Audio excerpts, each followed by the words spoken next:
Close your eyes and imagine a street performer.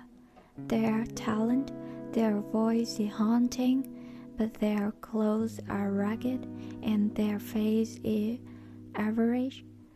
Do you stop? Most of you don't. You walk by, thinking about your lunch. Now, imagine a global K-pop idol or a Hollywood star. They are crying on a luxury stage under a spotlight. They are wearing Chanel and their face is a mathematical masterpiece of symmetry.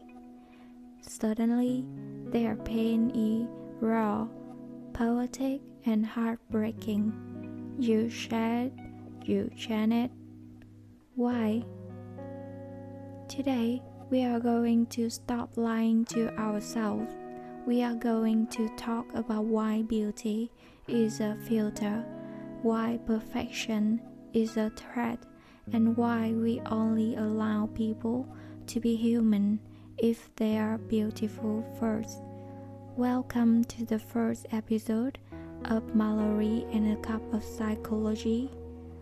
Let's dive into the beautiful trap. Let's address the elephant in the room. Some might call me cynical, but let's look at the science. In an era of attention economy, attention is more valuable than gold. We have billions of stimuli fighting for our brain's energy every second.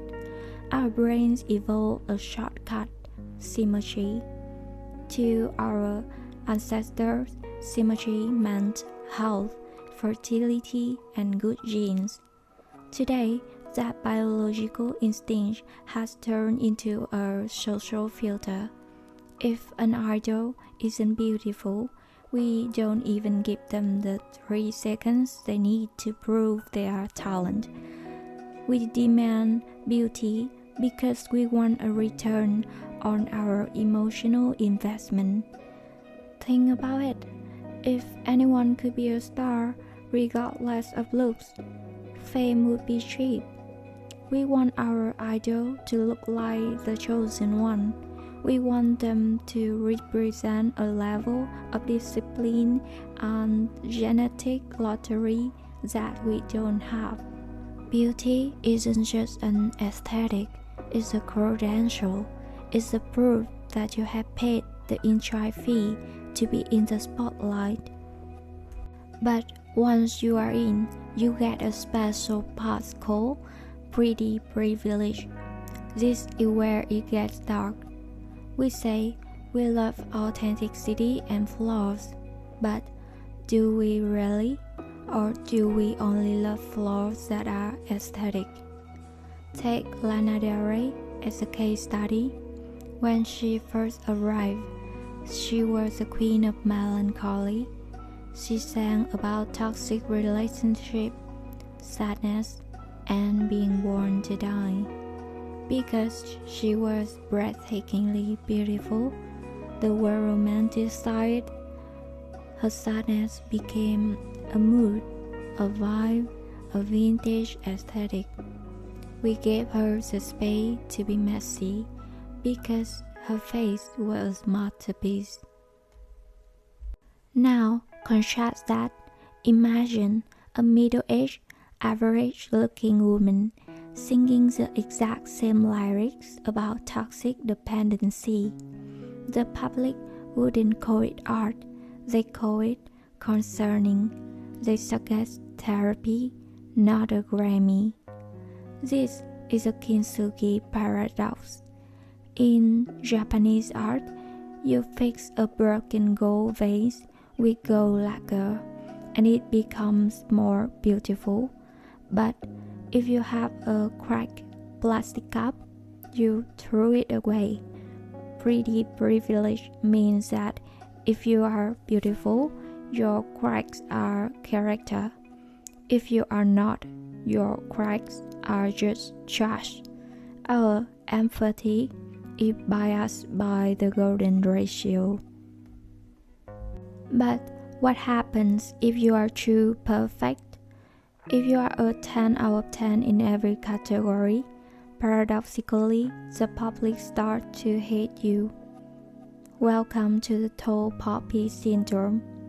In a field of poppies, the one that grows the tallest gets its head cut off first.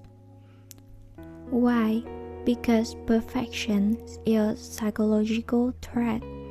When we see someone like Anne Hathaway back in 2013, beautiful, talented, Ivy League educated, and winning an Oscar, the internet exploded with hate. She didn't do anything wrong. She was just too good. When an idol is perfect, they stop being a human and start being a mirror. They reflect our own mediocrity back at us. We feel judged by their existence. To stop feeling inferior, the crowd looks for a glitch. We want to see them trip, say something stupid, or have a bad photo. We need them to fall so we can feel safe in our own skin again. This is a glitch requirement. To be truly loved, an idol must be stunning, but they must also be clumsy or vulnerable enough to let us feel superior occasionally. So, where does that leave us? We are caught in a loop.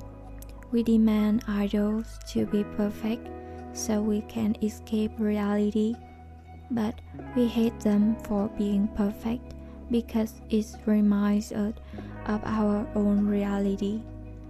If you are a fan, ask yourself tonight, do I love these artists because of their soul, or because they fit the perfect image I project onto them?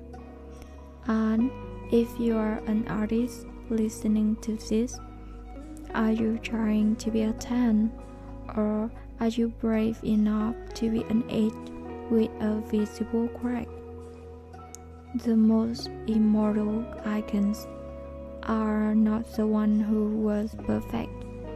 They were the ones who knew how to use their pretty privilege to hide just enough ugliness to make us feel connected. I'm Mallory, and this has been The Beautiful Trap. Until next time, stay curious, stay sharp, and most importantly, stay unsettled.